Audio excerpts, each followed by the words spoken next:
Welcome back to the channel, my friends. So this is going to be, as the title said, a video on the history of House Lannister.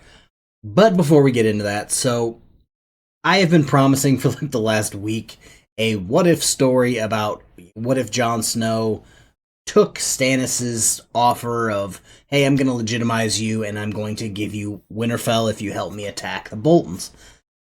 Now, I have been putting that off because I know that it is just going to be long, and so far there's just so many dots that I have to connect because that story is just going to be so long. So it is coming, it is in the works, it's just a lot to put together. So we're going to jump back to the Lannisters. This is all of the stories, all of the rumors, all of the lore from the books and the TV shows about the Lannisters. So we're going to start off the Lannister story, not with a king or a war, but with a con man. So this is going to be my favorite kind of story.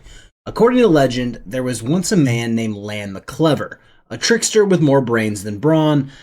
He didn't actually have any army, he didn't have any riches, but he had a brain. And like with most con men, that's their biggest asset. So with his wits, he managed to steal Casterly Rock from House Casterly. How did he do it? I've seen a bunch of stories in the lore, so it kind of... Some say that he crept into the castle at night, whispering threats until the Casterlys decided to just leave. Others say he unleashed like rats and other vermin and brought wild beasts inside through the secret tunnels. The truth, really, no one knows, but the Casterlys did just disappear. And then Lan became Lord of the Rock, and from him, the Kings of the Rock, rulers of the Westerlands for thousands of the years, rose. Again, there are secret tunnels. Maybe one day I'll make a short about it. Casterly Rock is like all of those gotcha apps in the App Store where you build a tunnel system into a rock, into a mountain. That's Casterly Rock. Part 2, I did this all in parts so that I could kind of keep it separated through the history chronologically. So the Kings of the Rock had great strengths. One being the walls of Casterly Rock. Second, gold always helps, especially in Game of Thrones. So a fortress carved into the largest gold mine in Westeros. Even in the Age of Heroes, they lived in luxury while others struggled to survive. And when the Andals came across the Narrow Sea, most First Men fought them, but the Lannisters just said, hey, if you want to marry one of us and we can just combine our bloodlines, let us keep our throne. That'll keep all of you alive. That'll keep all of us alive. And we'll all be happier for it. And that pretty much lasted until Aegon the Conqueror was just like, yeah, we're not going to do that. Then, as you guys know, if you watched any of my other videos about the conquest, the Field of Fire. The last King of the Rock, Loren Lannister, joined forces with King Mern Gardner of the Reach to take down Aegon. And if you haven't heard of King Mern Gardner, that's because the Field of Fire kind of took him and his whole house. Not shocked by that at all. Together, they had the largest army in Westerosi history, but the numbers didn't really mean anything because Aegon had dragons. 3 dragons. And the Lannisters had none. So on the Field of Fire, Aegon, Rhaenys, and Visenya just basically burned all of their troops. So over 4,000 men burned alive, including King Mern and all of his relatives. So there were no more Gardeners after that. What is his name? Loren Lannister had no choice. He's like, yo, you just burnt a ton of my men. You burnt my biggest ally in this. I'll bend the knee. So he traded his crown for the title of Lord of Casterly Rock and Warden of the West. The Lannisters would never be kings again, but because of where they were and what they had, they were still one of the realm's most powerful families. So for the next 3 centuries, the Lannisters ruled the Westerlands under the Targaryens. They were famous for 2 things, gold and payback. Their official words are "Hear me roar," but if you watch like 3 seconds of the show, basically everybody kind of just changed it to "A Lannister always pays his debts." So by the time Tywin actually was the head of his house, the family was already rich. But Tywin wasn't. That wasn't just all he wanted. So he went from just rich to basically the name being a powerhouse in the Seven Kingdoms. He went from sitting at Casterly Rock being rich to then Hand of the King under King Aerys II. And if we're being honest, it seems as if he ruled the realm better than the king actually ruled the realm. And at that point, the Lannister name commanded fear and respect basically everywhere. And then came Robert's Rebellion, and Tywin basically sat on the bench the entire time. And then when it became clear the Targaryens were going to lose, he marched his army into King's Landing saying, "Hey, I'm here to help." And then as soon as they opened the gates, the Lannisters sacked the city. And this is one of the parts where Tywin, I don't know, the Mountain did a dumb. And I wouldn't say a dumb, but something super brutal that maybe Tywin wouldn't have been like, yeah, let's do that. It was when Princess Elia Martell and her children were murdered by the Mountain and his men. The Mountain and Tywin, basically, Tywin probably had to like, oh, it was a gift to make sure that you are the king and there's no, random bloodline from the Targaryens coming to take the kingship from you. Which, okay. Then Robert married Cersei, binding the Lannisters to the king, and Jaime, who was part of the Kingsguard, who actually killed the last king, was able to stay, so they had at the same time the old hand of the king and one of probably the most powerful men in Westeros. They had the queen, and they had the best, if not second best, member of the Kingsguard, which is pretty solid when it comes to power. And Tyrion, well, Tyrion's being Tyrion. Tywin hates him still. It is what it is. And then we get to the show. And in season 1, that is Lannister peak.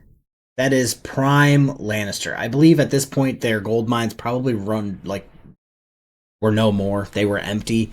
But no one else knew that, and they were just riding off into the sunset with that. And season 1, Jon Arryn dies investigating what we find out is the Cersei Jaime relationship that cripples Bran. And once that happens, they go north, which Bran sees it, gets crippled, and that's when they start closing ranks. And the Lannisters, while trying to protect themselves, ultimately start the War of the Five Kings.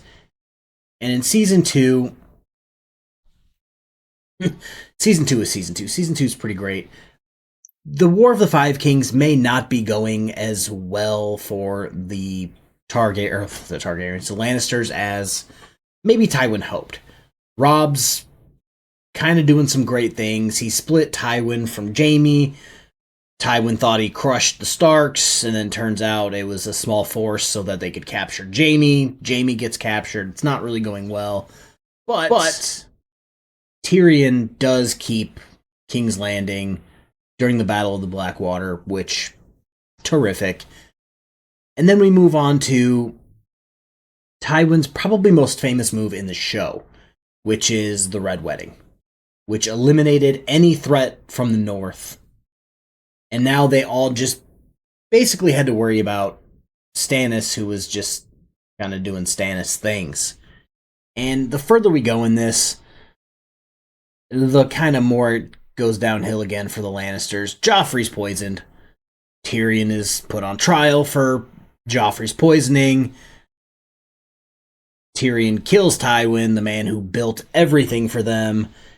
And again, it just kind of goes downhill. Cersei has to do the walk of atonement. Old crazy chick, shame, shame.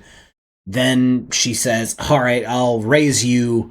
I'll just blow everyone up, killing her enemies. But it also drove her remaining son to jump out of a giant window.